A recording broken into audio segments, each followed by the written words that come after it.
കൊല്ലം കൊട്ടാരക്കരയിൽ യുവാവിനെ വെട്ടിപ്പരിക്കേൽപ്പിച്ച കേസിലെ 5 പ്രതികളെയും കോടതി ശിക്ഷിച്ചു. ചെറുപൊയ്ക സ്വദേശി രഞ്ജിത്തിനെ കൊലപ്പെടുത്താൻ ശ്രമിച്ച കേസിലാണ് പ്രതികൾക്ക് 8 വർഷം കഠിന തടവും 1 ലക്ഷം രൂപ പിഴയും വിധിച്ചത്. ചാരായം വാറ്റിനെക്കുറിച്ച് പരാതിപ്പെട്ടതിലുള്ള വൈരാഗ്യമായിരുന്നു ആക്രമണത്തിന് പിന്നിലെ കാരണം. 2015 സെപ്റ്റംബർ 9 കേസിനാസ്പദമായ സംഭവം നടന്നത്. കുണ്ടറയിലെ ഇരുചക്രവാഹന ഷോറൂമിലെ ജീവനക്കാരനായിരുന്ന രഞ്ജിത്തിനെ വീട്ടിൽ നിന്നും വിളിച്ചിറക്കിയായിരുന്നു ആക്രമണം. മാരകായുധങ്ങൾ ഉപയോഗിച്ച് രഞ്ജിത്തിനെ 16 തവണ വെട്ടിയെന്നാണ് കേസ്. പുത്തൂർ കൈതക്കോട് സ്വദേശികളായ സുരേഷ്, അനുരാഗ്, അജിത്, സഹോദരങ്ങളായ ജിജോ മാത്യു, സിജോ മാത്യു എന്നിവരെയാണ് ശിക്ഷിച്ചത്. പ്രദേശത്തെ ചാരായം വാറ്റിനെ കുറിച്ച് എക്സൈസിൽ പരാതി നൽകിയ വിരോധത്തിലായിരുന്നു ആക്രമണം.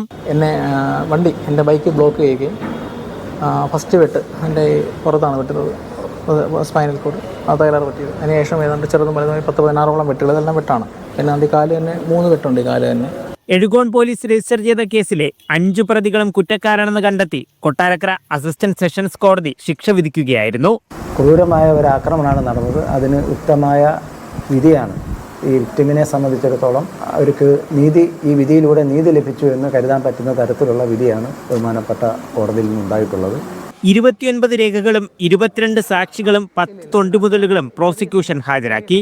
ആക്രമണത്തിനുപയോഗിച്ച വെട്ടുകത്തി, കൊടുവാൾ തുടങ്ങിയ മാരകായുധങ്ങളും പ്രതികൾ ആക്രമണത്തിന് പദ്ധതിയിട്ട മൊബൈൽ ഫോണും കോടതിയിൽ ഹാജരാക്കിയിരുന്നു. മീഡിയ 1